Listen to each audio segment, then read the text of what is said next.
नमस्कार।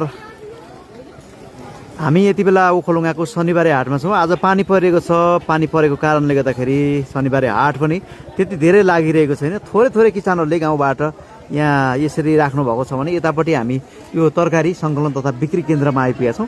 तरकारी सङ्कलन तथा बिक्री केन्द्र शनिबारे हाटको यो दृश्य तपाईँहरूलाई जोडिरहेका छौँ। यो चाहिँ पक्कै पनि यो बर्सातको बेला चाहिँ यो निकै नै सदुपयोग देखियो। यहाँनिर यस्तो बेला चाहिँ अब यहाँनिर यो ट्रसको छानर राखिएको छ र यो संरचना बनाइएको छ नगरपालिकाले। यो चाहिँ सदुपयोग भएको देखियो। यस बेला चाहिँ किसानहरू लाभग्राही भएका छन्। आज शनिबारे हाटमा चाहिँ एकदमै कम मात्रामा ग्राहकहरू र किसानहरू चाहिँ यहाँ तरकारी बिक्री गर्नका लागि प्रतीक्षामा बसिरहनु भएको अवस्था छ। बिक्री त्यति धेरै भएको छैन किनभने आज गाउँतिरबाट पनि आउनु भएको छैन अनि किसानहरूले पनि अलिक कमै ल्याएको हो कि जस्तो मैले यहाँ देखिरहेको छु।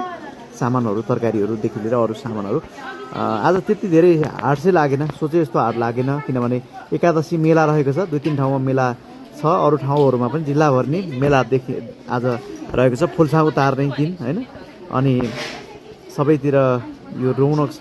त्यो कारणले पनि हुनसक्छ आज स्थानीयहरू चाहिँ हुनुहुन्न। यहाँनिर धेरै जसो चाहिँ ग्राहकहरू हुनुहुन्न भनौँ होइन। यो तरकारी किनमेल गर्ने अरू सामानहरू किनमेल गर्ने शनिबारे हाटमा आएर सामान किनमेल गर्ने ग्राहकहरू हुनुहुन्न देखिएन। आज एकदमै चहल पहल शून्य जस्तै देखियो। आज यसरी किनमेल गर्न चाहिँ यहाँनिर पनि आउनुभएको हामी देख्न सक्छौँ। यतापट्टि एकदम न्यून छ चहल पहल चाहिँ आज शनिबारे हाटको यो दृश्य हामी जोडिरहेका छौँ। कता कताबाट हेर्दै हुनुहुन्छ कमेन्ट गर्न नभुल्नु होला। म एउटा भिडियो बनाउने सोच बनाइरहेको थिएँ किनभने कृषि उपज सामग्रीहरूको मूल्य कति पर्छ भन्न स्थानीय उत्पादनको। तर आज हाट लागेन। त्यो कारणले गर्दाखेरि त्यति धेरै सफल भइएन भनौँ होइन।